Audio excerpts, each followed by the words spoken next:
Alors je reviens sur l'exercice numéro 10 où il s'agissait d'exprimer mathématiquement la diversité génotypique des descendants d'un couple de souris.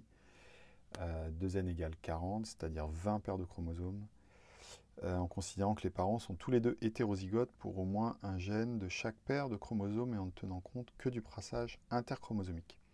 Ok.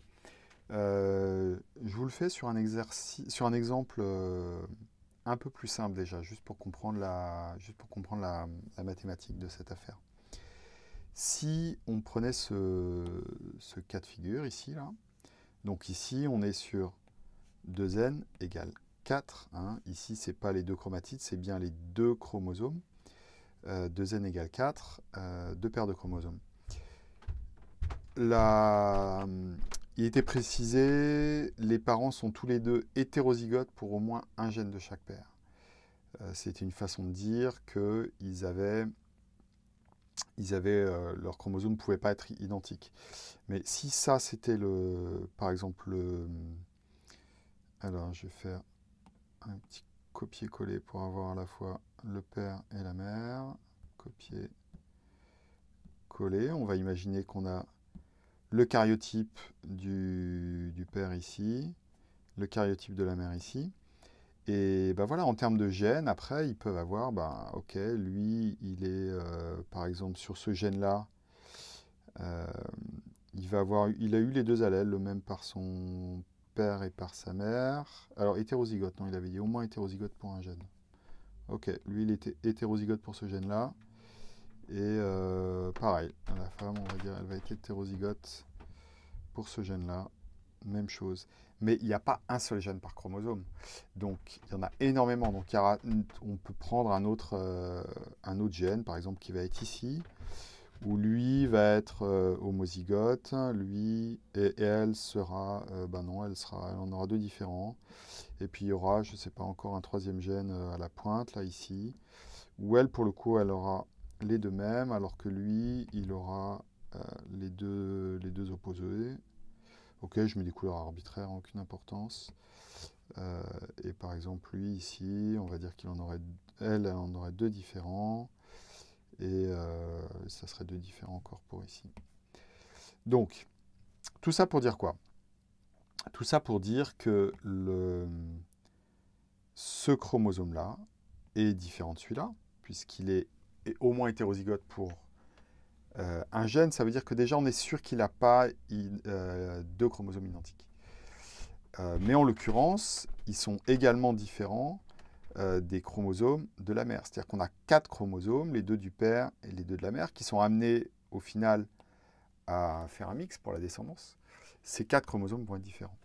Alors, on va s'occuper des gamètes produits par le père. On va voir ces chromosomes, on va les appeler. On va dire ça, c'était le chromosome A, ça, c'était le chromosome B. Et on va dire, il en a deux, on va les appeler A1 et A2, ces deux chromosomes, B1 et B2. Ok. Qu'est-ce qu'il peut produire comme gamètes s'il avait que deux paires de chromosomes? Eh bien, donc les gamètes à la méiose, on va avoir une séparation là, comme ça, par le milieu, au niveau de l'anaphase 1. Et on va avoir donc un A et un B, mais quatre possibilités. A1, A1, B1, A1, B2, A2, B1, A2, B2. OK? Un peu comme quand on faisait nos calculs avec nos gènes, mais là on parle de chromosomes. Ça, c'est quatre chromosomes possibles, quatre génotypes possibles pour les gamètes fournis par le père. Quatre génotypes possibles fournis par les gamètes du père. La mère derrière, elle a aussi des chromosomes A et des chromosomes B, mais qui sont encore différents. Donc, je ne sais pas, du A3, A4, B3, B4 par exemple. Okay, donc, elle va fournir derrière les génotypes A3, B3 ou A3, B4 ou A4, B3, B3 et A4, B4. Quatre génotypes différents. Si on veut regarder les enfants que peuvent avoir ces deux... là, ça ressemble plus à un moustique qu'à une souris en termes de génotype. Mais vu le nombre, on va avoir un tableau qui aura 2 fois 4 entrées. Ok. Ici, on avait 4 possibilités, parce que c'était deux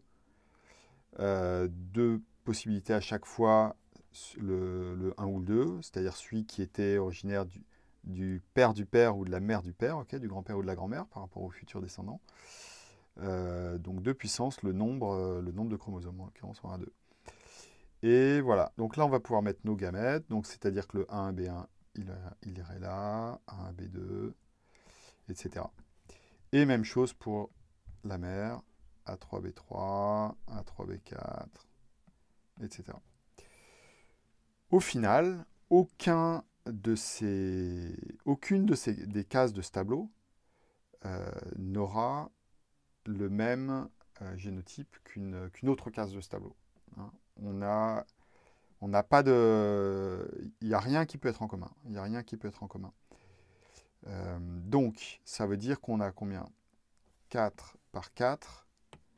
On a du 4 fois 4 égale 16 possibilités.